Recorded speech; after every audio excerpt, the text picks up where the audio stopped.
Probably maybe one of the more exciting locker rooms I've seen in quite some time. It just seemed like we couldn't do anything to catch breaks and all that, and give Texas Tech a ton of credit because we were ready to play this game, and our crowd was great, and the student section was great, weather was great, homecoming. Couldn't ask for anything better, and our guys were excited about it and was ready to play. That group over there was too, so give Cliff a lot of credit. He's improved his football team. That's the best Tech team I've seen, top to bottom, since I've been here. So give him credit for that. But things weren't going great, as we all know. But our guys just kept fighting, kept hanging in there, kept fighting. We finished for the first time this year in a close game. And you can't just pinpoint one side of the ball for that. You got to do that all the way around. I thought for the last quarter, we were obviously much better than they were at that. It was about the only quarter we were better than them. But that's besides the point. Won by 11 points. Check some questions. Okay, so defensively for 3 quarters you struggled, but then all of a sudden just stuffed them in the fourth. Any difference or just played? I think momentum has a lot to do with that. They ran the ball well. It's like they figured out how to run the ball, and we figured out how not to run the ball. A lot of that is they put a lot of numbers in there, and that's why we threw for quite a bit. They just. I think momentum had a lot to do with it. We weren't playing great on offense or in the kicking game in that first half either for 3 quarters. And then we just said, we decided to start playing there for the fourth quarter. Why? I don't know. I think probably our opponent has something to do with that. They came in here with a lot of momentum. A lot of people thought they were going to win. They haven't won in 3 years. It was important to them. So, I just think it took a little bit of time. We gained some momentum, and then it just kind of steamrolled from there. I think, as we all know, football is a emotional sport, and it's a momentum sport. So once that thing kind of flipped to us, we were ready to take it and run with it. So I give our players a lot of credit. I challenged them at halftime, and I just told them there's a point in the third quarter I didn't know if they had it in them. It's because it wasn't happening. But then all of a sudden it happened, and our players hung in there, and they seized that opportunity, and they played really, really, really good team football for a quarter and won by 11. They did the 4th and 1. 17. Yeah, I didn't want to challenge it because I was just looking for a better spot. I didn't want to challenge it because I didn't want to lose that challenge, so I called timeout to give them time to look at it, and they weren't getting budged. And I know they were looking at it, they just weren't getting budged, and so there was kind of some downtime there where all 5 of our offensive linemen yelled at me and talked me into going for it. And they had that kind of confidence, and at that point in the game, I was more interested in taking the lead than tying the game. Didn't think the scoring was over. So they talked me into it, and I said, okay, it's on y'all's shoulders. And we got about an inch more than we needed. So yeah, I give them credit for having that kind of confidence. In terms of that turnaround on all 3 sides of the ball that you're talking about, can you recall a bigger one in your career? Yeah. I don't really want to talk about any of them, but I always have hope, and remain optimistic. It takes a little bit more than me, but yeah, we've been down 35 points before in the fourth quarter and won. So I don't even know what we were down. What were we down? 14? Were we ever down 14? 18. We were down 18? Really? Oh, that's pretty good. Second largest ever. Well, geez, there you go. I guess I should probably make a big deal about that. You get caught up in you don't get caught up in how much you're down. You get caught up in what's the flow of the game, and just encourage guys to keep playing and remain optimistic. And then when momentum comes your way, you just got to go with it. And that does have a tendency to just kind of roll, kind of steamroll into that type situation. So Yeah, down 18 in the fourth, come back from that. That's pretty good news. Not surprising to me, and not surprising to anybody in that locker room.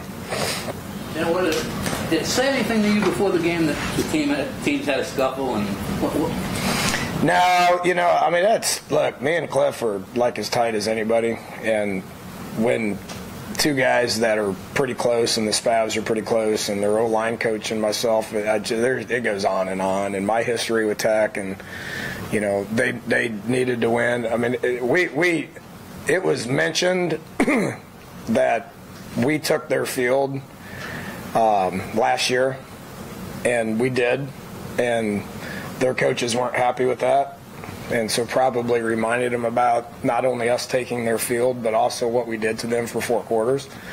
This was an important game for them, and they were ready to play, and I give their coaches a lot of credit for getting their guys ready to play, but I had a feeling that was coming. And, I think our guys have been there. That's happened a couple of times last year, which I don't promote that. That hasn't happened this year at all. It wasn't surprising that it was a little chippy early.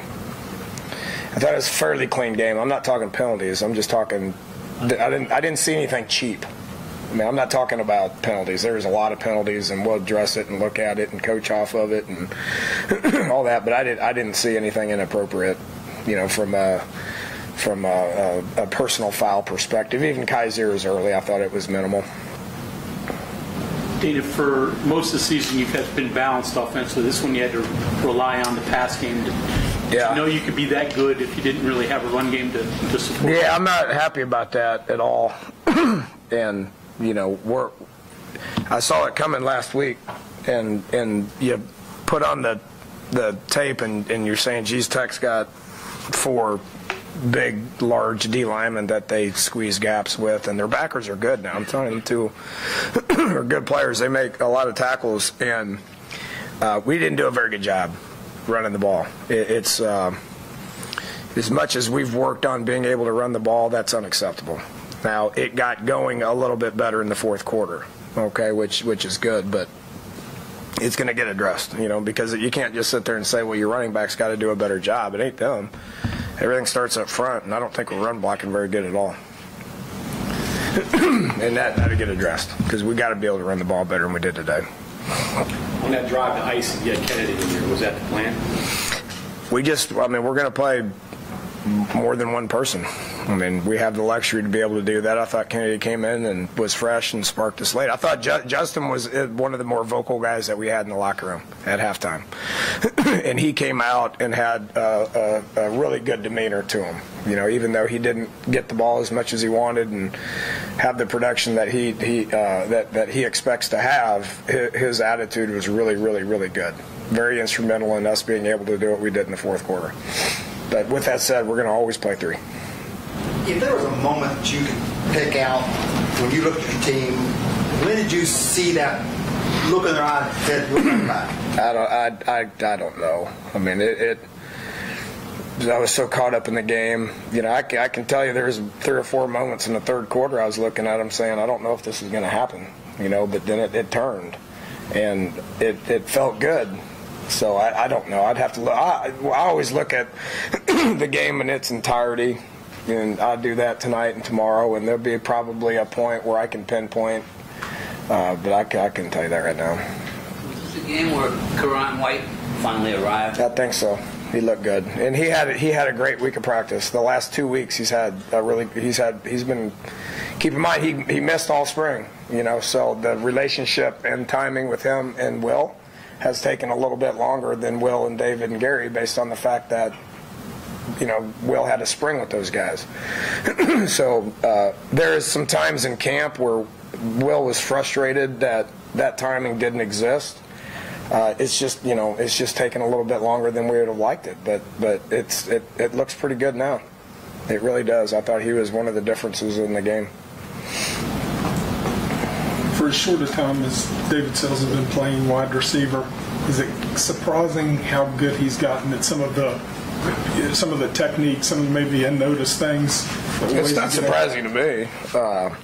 I've had confidence in that kid. I mean, the story's been told 1,000 times. I've had confidence in him since the day he got here. But he is one of the hardest working kids, most motivated, hardest working kids that I've been around. And his football intelligence is really good, and his work ethic is really good. And he thinks he's the baddest dude on the field.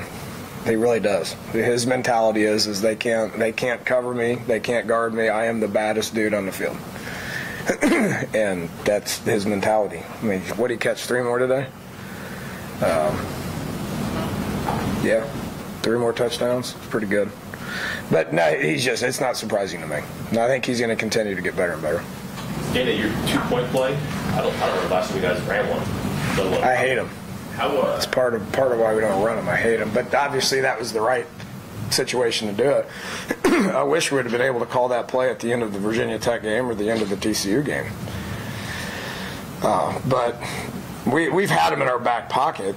Just the situation hasn't been there to use it. That was clearly the situation to use it to get within a field goal. How do you miss quick? How often do you work on that stuff to set it up? Where are you picking from to retrieve that quickly? There's some things I miss about calling plays, some things I don't miss about calling plays. That's number one on the list of things I don't miss about calling plays. It's hard. I mean, those things are hard, In all seriousness, I spent some time at Pittsburgh with Tomlin, and they do that 2-point play thing all the time. It's a competition thing, and we do it a lot just because I've forced our guys to do it. You got to be able to get them when you need them, and you got to be able to defend them when it's time to defend them. And we've worked a lot of that because you never know when you're going to need it. Okay, thanks, Coach. You're welcome. See you.